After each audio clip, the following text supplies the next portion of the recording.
Chapter 3. Kirith Town stood proudly atop a hill on a small peninsula, only 15 minutes' walk from where the TARDIS had landed. But in the biting wind and hail, the Doctor and Ace found the going treacherous. Raphael kept drifting in and out of consciousness, hindering the two travellers even further as they struggled to support his weight between them. Their feet slipped and then stuck in the mud, and wind-tossed brambles and bushes ripped at their clothing. Concerned though she was with Raphael, Ace was also wondering what reception they would receive when they reached the town. In her admittedly limited experience, she had found most alien races to have an innate distrust of strangers, coupled with an annoying wish to make her and the Doctor's life as uncomfortable as possible. As tactfully as she could in the circumstances, she pointed this out to the Doctor, who merely pooh-poohed the idea and asked her where her faith in human nature was. "Don't worry, Ace," he reassured her. "This is Kirith. They'll welcome us with open arms, trust me." "When have I ever lied to you?" "Plenty of times," thought Ace. "And why are you so sure if you've never been here before? And while we're on the subject, how do you know the way so well?" A flash of lightning illuminated the sky, and the Doctor pointed up to the top of the hill. Forgetting for a moment the weather and her burden, Ace gasped in admiration. "Professor! It's beautiful!" Silhouetted in the silvery blue lightning flash, Kirith Town perched high on the rocks, impassive to the storm which raged about it. As immovable and as permanent as the pyramids of Egypt or the stones on Salisbury Plain, it appeared to be an unfeeling sentinel, coolly surveying the land about it. It seemed to grow out of the black rock as naturally as the tempest-tossed trees at its base. A steep stone stairway, its steps worn down by the passage of time, led past outlying buildings to the first level of the town, a large courtyard, somewhat sheltered from the weather. There the Doctor and Ace paused to rest with their burden and take a better look at the town towering above them. A further stairway climbed to rugged ramparts and a turreted barbican which surrounded the town proper. A set of ornate golden gates stood open as if in welcome, and beyond them a winding cobbled road snaked its way up through innumerable small buildings of red and weathered stone. In each of them, warm, friendly lights shone through windows of stained and coloured glass. Arching over the road and its adjoining streets, electric lights hummed and crackled softly. As the road climbed further up, so the buildings became grander. The red stone of the lower buildings was now replaced by white polished stone and green speckled marbled pillars. Slate roofs gave way to leaded roofs and domes of silver and gold. And at the very summit, nestled among the towers and onion domes, stood the main building of the town, the council house, a cathedral-like structure of austere and reproving beauty. Seemingly built of elaborately carved pillars of darkest ebony, it dominated the town. Its tall Gothic spire, tipped with purest crystal, sparkled in the lightning. Ace was reminded both of the far-away majesty of the Kremlin and the medieval splendour of the Mont St. Michael in Normandy.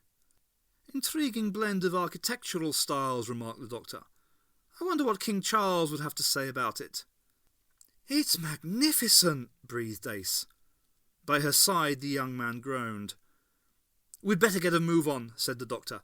"He's in need of urgent medical help, and look," he pointed up to the open gates, "we have a welcoming committee." "Come on then, sunshine," she said resignedly, and helped Raphael to his feet as the Doctor took his other arm. "If we're going to get locked up in the castle dungeon, it might as well be now." "Ace," reproved the Doctor, and started to climb the steps. At the open gates to the town, a group of men dressed in scarlet velvet tunics and high-laced boots were waiting for them. Their leader was a tall man with fine greying hair, a hooked nose and sharp, piercing eyes set in hollowed sockets. He appeared to be about 70 years old. He made a signal, and 4 of his companions rushed forward and took the unconscious Raphael from the Doctor and Ace. "Hey! Where do you think you're taking him?" "Please don't worry, young lady," he said. "Raphael will be cared for, and you may see him tomorrow." "Hello, I'm the doctor, and this is my friend Ace," offered the doctor, and doffed a very wet and bedraggled hat, which, in spite of the wind, had somehow stayed firmly on his head. The tall man smiled in welcome. "And I am Miril," he said, accenting the second syllable. He held out a bony hand in welcome. "Please accept my thanks for Raphael's safe return. He was warned about travelling abroad in this weather, but the youth of today, well, what can you do?" He raised his eyes heavenwards and sighed. "I know just what you mean," grinned the doctor, and glanced at Ace. "I have the same problem myself." Ace glared back at him. Miril looked them up and down. "You are wet," he remarked. "Just a little too dryly," thought Ace. "Perhaps you'd like to come up into the town. The least I can do is arrange quarters and shelter for you." "That would be splendid," said the doctor. "Tell me, is the weather always like this?" "Of course not, doctor," he replied, surprised at the question.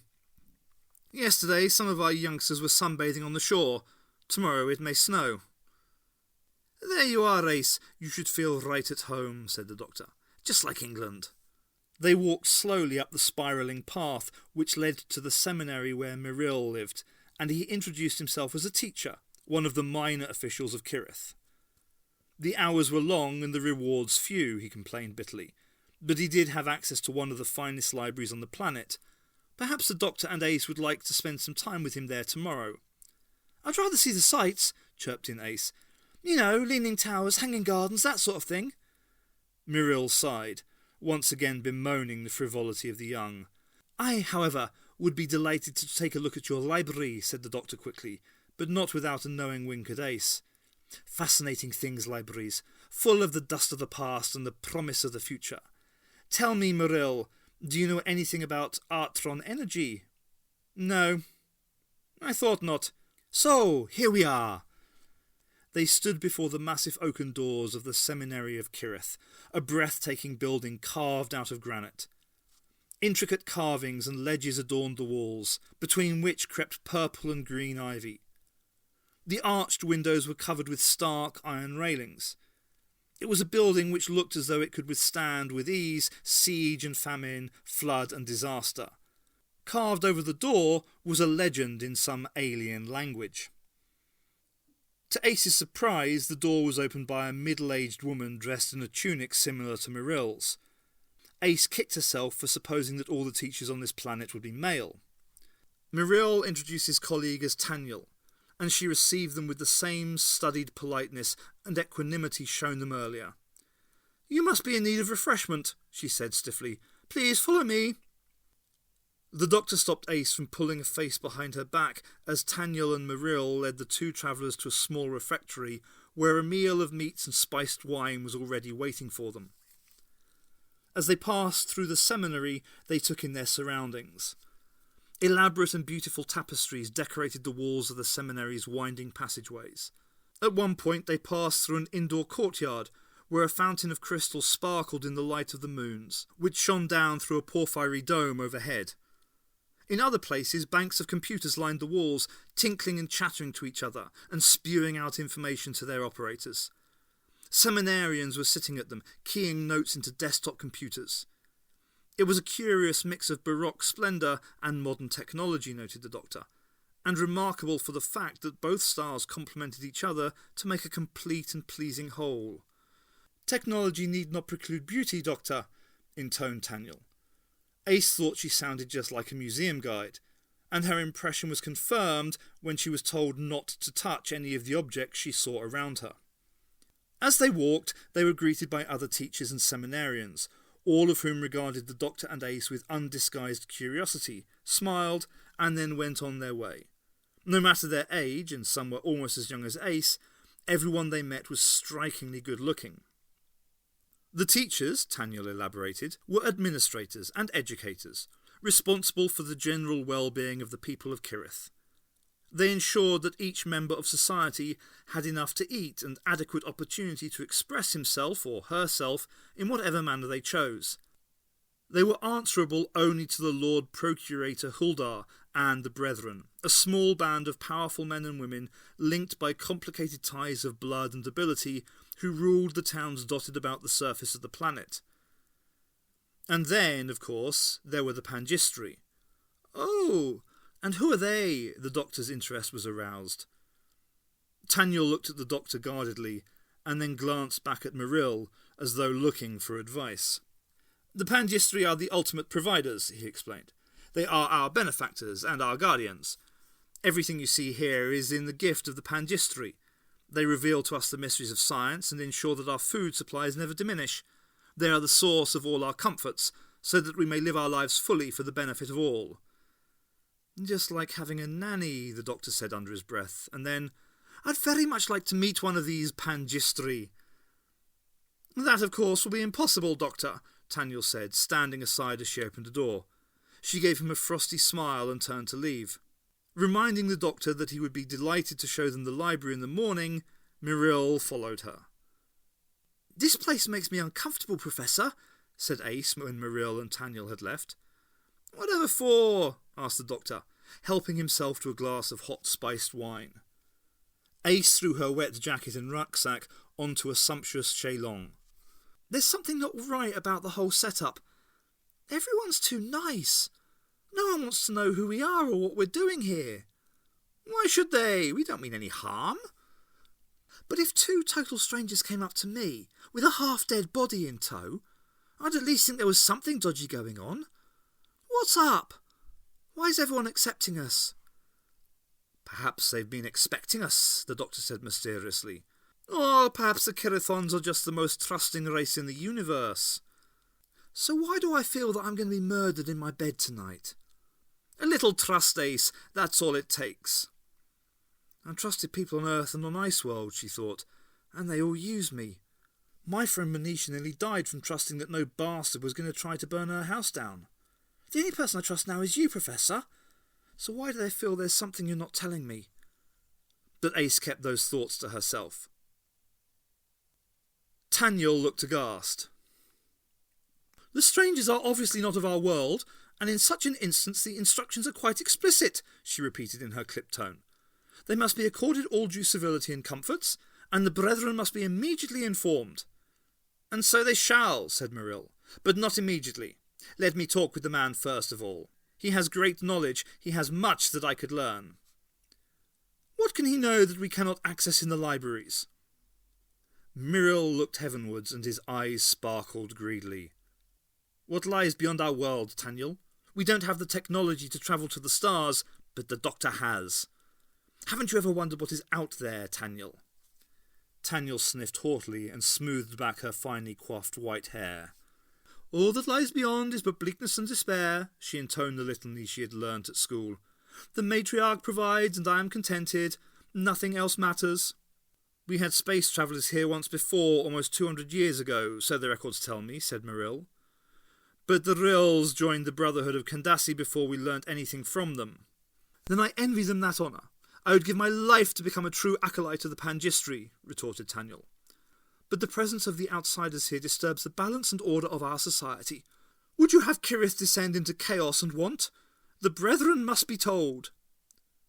The brethren already know, came a deep and ponderous voice. Mirill and Tanyel turned to see the figure which had been listening behind a pillar.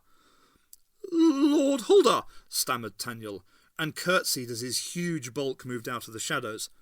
I wasn't aware. The brethren are everywhere, Tanyel, said Hulda. He turned to Mirill, who acknowledged him with a reluctant nod and greeted him through clenched teeth. Mirill, the brethren ask very little and offer you everything. Don't let your thirst for knowledge interfere with your responsibilities to us and the Pangistri. There was no mistaking the implied threat in Hulda's voice. The coming of the two strangers has already been noted, he continued. Grant them every comfort for the time being. Ace awoke the following morning in a sumptuous four-poster bed, with the sun streaming in through the beaded windows of her bedroom. She was pleasantly surprised to discover that her throat had not been cut during the night. Maybe the doctor was right after all, and she should start trusting people a little more. A silk dressing-gown had been left for her, and as she put it on, she idly wondered how much one of the rich trendies in the Portobello Road would pay for it. Her clothes from last night had all been washed and dried, and were carefully folded at the foot of the bed. There was a wonderful smell, and she saw at the far end of the room a small metal table already laden with hot breads and fruits, cheeses and honey. Some room service, she thought as she munched on the most delicious apple she had tasted in her life. It sure beats the cholesterol gunk at Mrs. Smith's boarding house in East London. Looking out of the window, she saw no evidence of last night's storm. Instead, the sun was shining on what seemed to be a gloriously hot day, and the winding streets of the town were already packed with Kirathons, taking their early morning stroll. "Doesn't anyone work here?" she asked herself. A knock at the door interrupted her thoughts. "Come in," she said, and then started with surprise as she saw who it was. "Hello, I'm Raphael," the newcomer said brightly. "You must be Ace. I believe you saved my life." Ace had last seen Raphael bleeding and unconscious and very close to death. Now his face glowed, and there was no trace of the cruel wound on his forehead or the bruising around his eyes.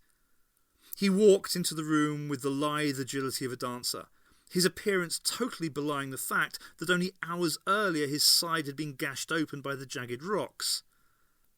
If Ace didn't know better, she would have said that he had just returned from a few weeks' holiday at a particularly luxurious health farm.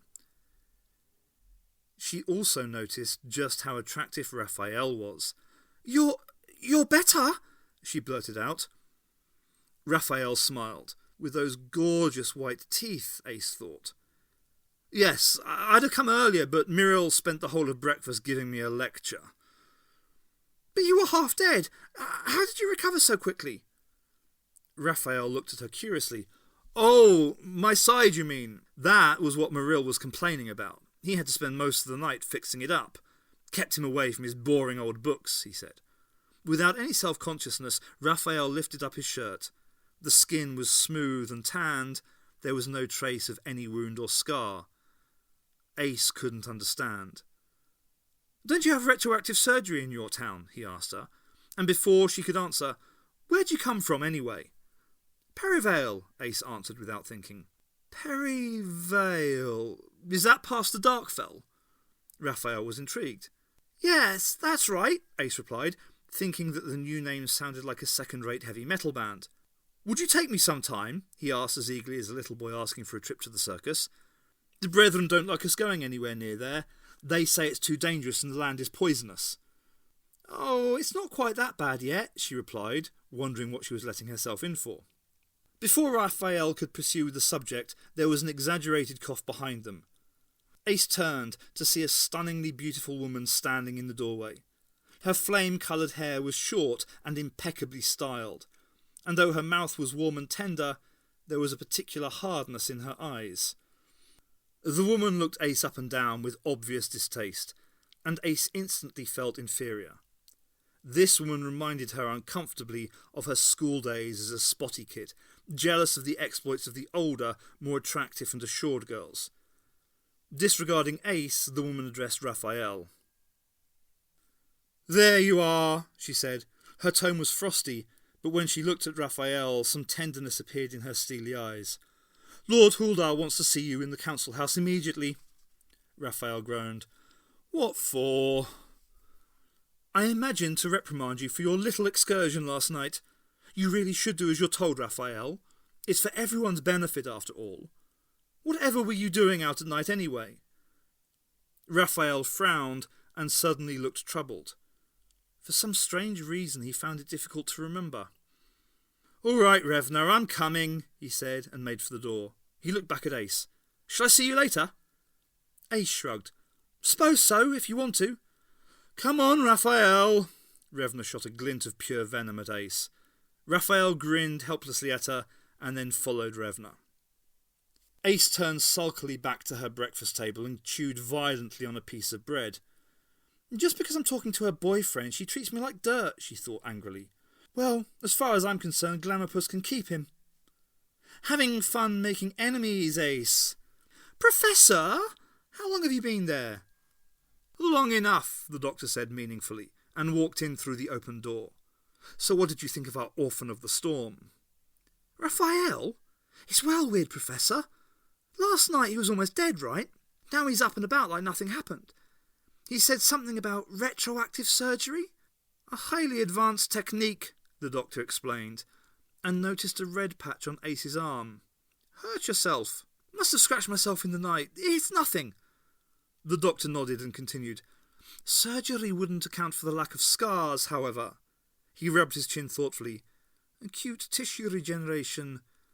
I've seen that before on Alzarius. It's part of a rapid adaptation to changing environmental circumstances. Like the weather, Ace added helpfully.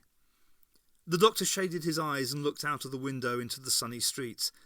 Yes, these freak weather conditions are apparently normal on this planet. Strange that. A hiccup in paradise. What do you mean, Professor? Take a look around you, Ace. Everything's so perfect. He pulled back a tapestry and ran his hand over the smooth surface of the plaster wall. No cracks. He pushed open the window and indicated the people in the street. Look at them, all smiling, all happy, all perfectly content with their lot. Ace looked at the faces down below.